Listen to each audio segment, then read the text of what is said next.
आज हम देखेंगे कि हम अपने टैली में टैली प्राइम जो है या टैली ERP9 में किस तरह से नई कंपनी क्रिएट कर सकते हैं। तो चलिए हम शुरू करते हैं। तो ये हमारा टैली प्राइम है। ओपन कर लेते हैं। ओपन करने के भी इसे कई तरीके हैं। आप टैली पे डबल क्लिक करिए। अपने टैली सॉफ्टवेयर जो डेस्कटॉप पे दिख रहा है उस पर डबल क्लिक करिए, वो ऑटोमेटिक ओपन हो जाएगा। या तो उस पर माउस ले जाके माउस का राइट बटन क्लिक करिए तो भी वो ओपन हो जाएगा। तो इस तरीके से आप उसे ओपन कर सकते हैं। जैसे ही हमने ओपन किया, हमारे पास हमारे पास ये ऑप्शन खुल के आ रहा है। हमारे पास परचेस टैली नहीं है, इसलिए ये लाइसेंस के लिए पूछ के आ रहा है। तो हमारे पास ना एक्टिव लाइसेंस है कोई, ना पहले का कोई लाइसेंस है। ठीक है? तो हम अभी एजुकेशनल मोड पे काम कर रहे हैं। तो चलिए हम एजुकेशनल मोड पे कंटिन्यू करते हैं। ठीक है? तो जैसे ही हमने एजुकेशनल मोड पर क्लिक किया और आगे बढ़े, तो हमारे पास ये ऑप्शन खुल के आ रहा है। ठीक है? सेलेक्ट कंपनी के लिए एक लिस्ट खुल के आ रही है, लिस्ट ऑफ द कंपनी, जहाँ पे दिखा रहा है पहला ऑप्शन है क्रिएट कंपनी, दूसरा रिमोट सेलेक्ट रिमोट कंपनी। जैसे अगर हम परचेस करते हैं टैली, तो वो आईडी पासवर्ड देता है, तो सेलेक्ट रिमोट कंपनी में डाल के आईडी पासवर्ड डाल के आप उसे खोल सकते हैं। ठीक है?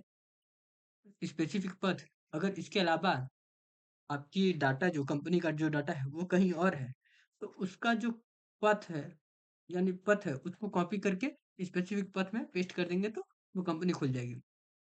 सेलेक्ट फ्रॉम ड्राइव, अगर कंपनी का डाटा किसी ड्राइव में है तो वहां से यहाँ से आप सेलेक्ट फ्रॉम ड्राइव करके भी अपने कंपनी का डाटा यहाँ पे ला सकते हैं, अपने कंपनी को ओपन कर सकते हैं। तो फिलहाल हमारे पास पुराना कोई ऐसा कोई भी डाटा नहीं है और ना इसे ना स्पेसिफिक पथ है कोई हमारे पास।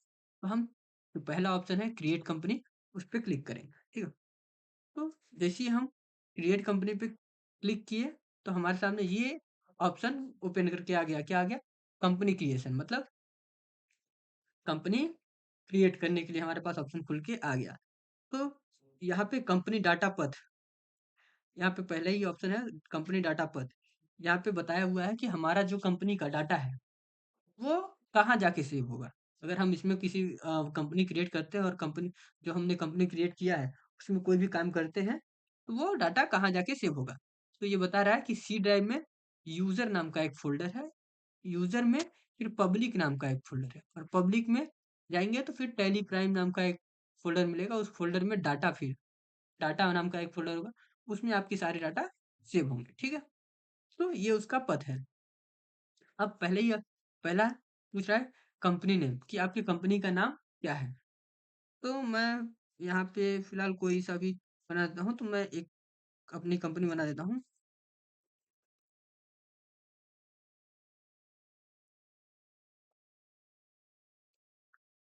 अ, ये नहीं बनाता मैं, वो सब ठीक है, मुझे चेंज नहीं करना। मैं ये कर लेता हूँ शाह जनरल स्टोर। ये मेरे भाई की एक शाह जनरल स्टोर का एक वो है, तो मैं उसका उसकी कंपनी का नाम लिख ले रहा हूँ। ठीक है? जैसे ही मैंने कंपनी नाम लिखा और कंपनी नाम लिखने के बाद इंटर किया, तो मेलिंग नेम पूछ रहा है कि आप कोई मेलिंग नेम देना चाहते हैं, और मतलब मेलिंग नेम मतलब कि ऐसा नाम जो आपके कंपनी से मिलता जुलता हो, जरूरी नहीं है कि हो, सेम भी रख सकते हैं, कुछ और जो भी आप चाहें। अगर आपकी कंपनी का कोई मेलिंग नेम अलग है तो आप वो भी डाल सकते हैं। ठीक है? मैं यही रहने देता हूँ, यही है। अब उसका एड्रेस पूछ रहा है, तो मैं एड्रेस डाल देता हूँ।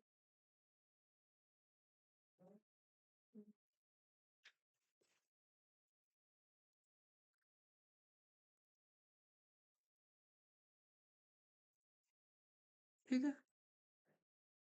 ये एड्रेस हो गया। स्टेट मध्य प्रदेश का हूँ मैं, तो मध्य प्रदेश डाल देता हूँ। कंट्री इंडिया ले रहा है, आप चाहें तो चेंज कर सकते हैं। अगर आप किसी और कंट्री के हैं तो अपने हिसाब से चेंज कर सकते हैं। पिन कोड जो मेरा है मैं वो डाल दे रहा हूँ।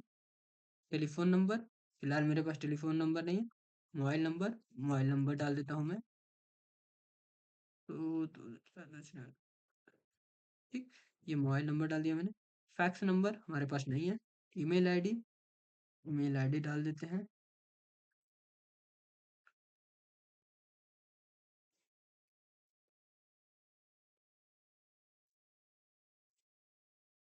ये हमने ईमेल आईडी डाल दिया। वेबसाइट, अ,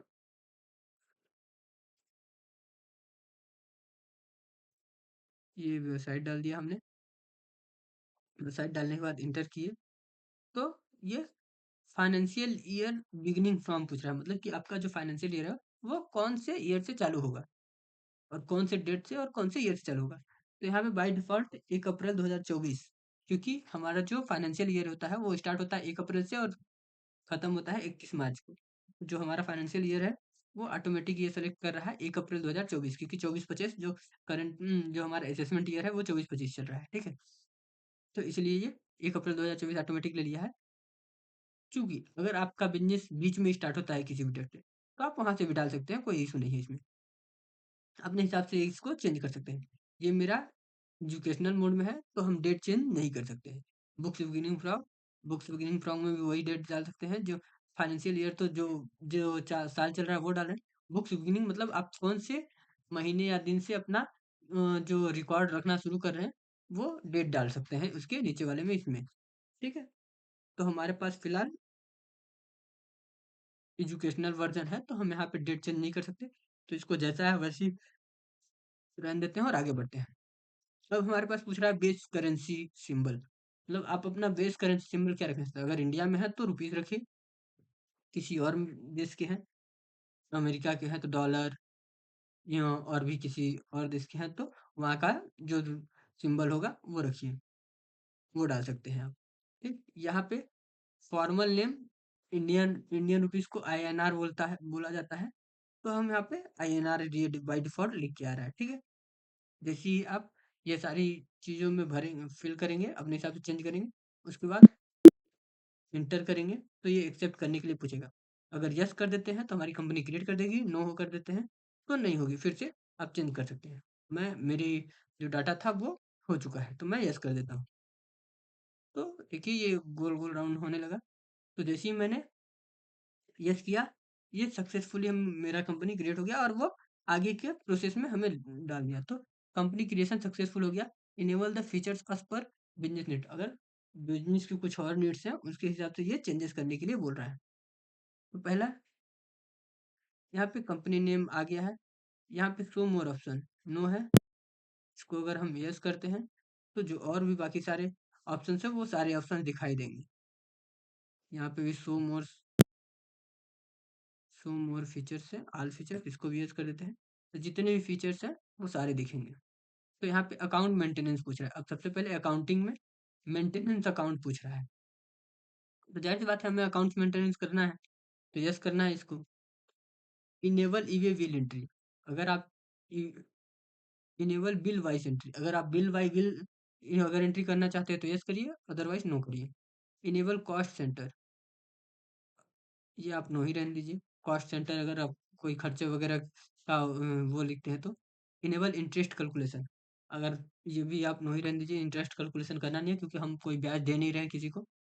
इन्वेंट्री मेंटेनेंस, अगर आप दुकानदार जैसे कि ये मैं शाह जनरल स्टोर यानी किराने का दुकान, तो मुझे इन्वेंट्री मेंटेनेंस करना है, तो मेंटेनेंस इन्वेंट्री को मैं यस रहने देता हूँ। इंटीग्रेट अकाउंट विथ इन्वेंट्री, मतलब मैं चाहता हूँ कि अकाउंट्स भी हैंडल करूँ और इन्वेंट्री भी हैंडल करूँ, तो इसको भी यस रहने देते हैं। इनेबल मल्टीपल प्राइस लेवल, आप चाहें तो कई सारे प्राइस लेवल डाल सकते हैं, तो मैं इसको नो करता हूँ। इनेबल बैचेस बैचेस वगैरह डालना चाहे तो। Enable job order processing, enable cost tracking, enable job costing, use discount column in invoice, अगर आप अपने कॉलम में डिस्काउंट का एक अलग कॉलम रखना चाहते हैं, इसको यस कर दें। मैं भी करता हूँ कि मुझे डिस्काउंट दिखाना है कि कितना परसेंट किसको मैं दे रहा हूँ। Use separate actual in bill quantity column in invoice, अगर आप सेपरेट एक्चुअल और बिल क्वांटिटी दो अलग अलग रखना चाहते हैं तो इसको यस करिए, वरना नो करिए, मैं नो करता हूँ। फिर आ गया टैक्सेशन के लिए, मतलब टैक्स के लिए अब आ गया। तो यहाँ पे enable goods and service tax, सबको जीएसटी लागू करना ही है, तो मैं यस कर देता हूँ। कौन से देश है, जीएसटी रेगुलर है, कंपोजिशन है, या सेज में है, किस में है, वो आप डाल सकते हैं। यहाँ पे एसएससी ऑफ अदर टेरिटरी, अगर किसी और टेरिटरी के हैं तो वहाँ का डाल सकते हैं, नो हम कर देते हैं। यहाँ पे जीएसटी नंबर पूछ रहा है, हमारे पास अभी फिलहाल जीएसटी नंबर है बट हम डाल नहीं रहे। अब जो आप जीएसटी फाइल करते हैं वो पूछ रहा है कि आप मंथली फाइल करते हैं कि क्वार्टरली करते हैं। तो हम रेगुलर में है तो ज़ाहिर-सी बात है मंथली करते हैं। GST user name, mode of filing DHC से करते हैं कि आधार कार्ड से ओटीपी के थ्रू करते हैं। अगर डीएचसी से लगा के करते हैं तो डीएचसी कर देंगे। ईवीसी करते हैं तो ईवीसी मतलब ईवीसी मतलब कि इलेक्ट्रॉनिक वेरिफिकेशन कोड यानी ओटीपी के माध्यम से। ई इनवॉइस एप्लीकेशन मतलब आप ई इनवॉइस जारी करना चाहते हैं या नहीं? तो हम नो करते हैं। ईवे बिल एप्लीकेबल यदि एप्लीकेबल हो तो ईवे बिल को यस कर दीजिए। हमारे केस में ईवे बिल अभी मान्य नहीं है। हम नो करते हैं और इसे एक्सेप्ट कर देते हैं। तो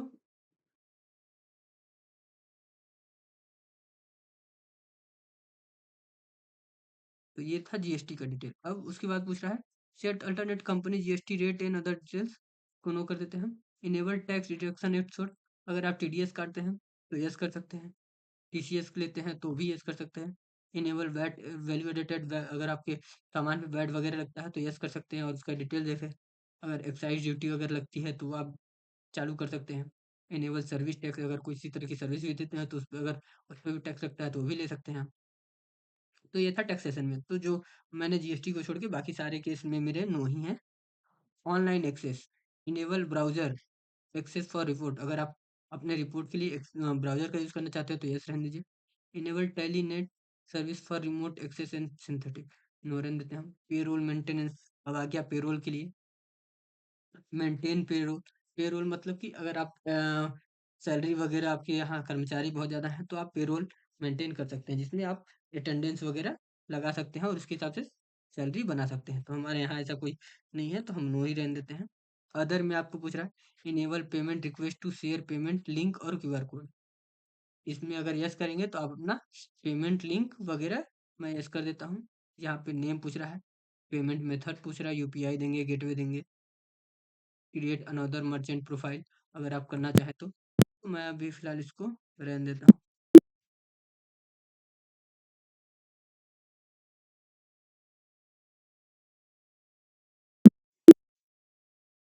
बैक आ जाता हूँ, मैं नो ही कर देता हूँ।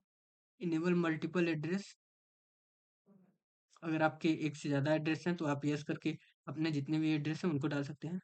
मार्क मॉडिफाइड वाउचर अगर आपके वाउचर में कोई चेंजेस आप करते हैं तो उसमें कोई मार्क आ जाएगा, उसके लिए आप चाहें तो यस कर सकते हैं। मैं नहीं करता हूँ, नो करता हूँ, इसको एक्सेप्ट कर लेता हूँ। जैसे ही मैंने एक्सेप्ट किया, मेरा कंपनी सक्सेसफुली बन के तैयार हो गया, ठीक है? तो जैसा कि लेफ्ट हैंड साइड में दिख रहा है, करंट पीरियड हमारा क्या चल रहा है? 1 अप्रैल 2024 से 31 मार्च 2025 तक। करंट डेट क्या है? आज का जो ये हमारा जो 22 तारीख होना चाहिए, जिस दिन मैं कंपनी क्रिएट करा, बट अनफॉर्चुनेटली ये मेरा एजुकेशनल मोड में है, इसीलिए मंडे दिखा रहा है 1 अप्रैल 2024, ठीक? Name of the company, company का नाम दिखा रहा है, जितने भी कंपनी का नाम आप जितनी भी कंपनी खोल के रखेंगे उनका नाम यहाँ दिखेगा। तो मेरे में एक अभी फिलहाल तो शाह जनरल स्टोर एक नाम दे रहा है। डेट ऑफ लास्ट एंट्री तो अभी तक हमारी कोई वाउचर एंट्री नहीं हुई इसमें, हमने वाउचर क्रिएट नहीं किया, इसीलिए यहाँ पे लिख रहा है नो वाउचर एंटर्ड, ठीक है? तो ये इस तरीके से हमारे लेफ्ट हैंड साइड में ये दिख रहा है डिटेल और राइट हैंड साइड में दिख रहा है गेटवे ऑफ टैली और उसमें सारे ये फीचर्स हैं कि मास्टर्स में लेजर वगैरह क्रिएट जो करना होता है, यहीं पे हम गेटवे ऑफ टैली के ड्रॉप डाउन से ही सारी चीज़ों का लेजर वगैरह क्रिएट करते हैं। तो आज हमने देखा कि किस तरह से हम टैली आरपी 9 में या टैली प्राइम में कंपनी क्रिएट करते हैं। तो आज के लिए बस इतना ही। अगर वीडियो पसंद आए तो लाइक शेयर और कमेंट जरूर करें। धन्यवाद।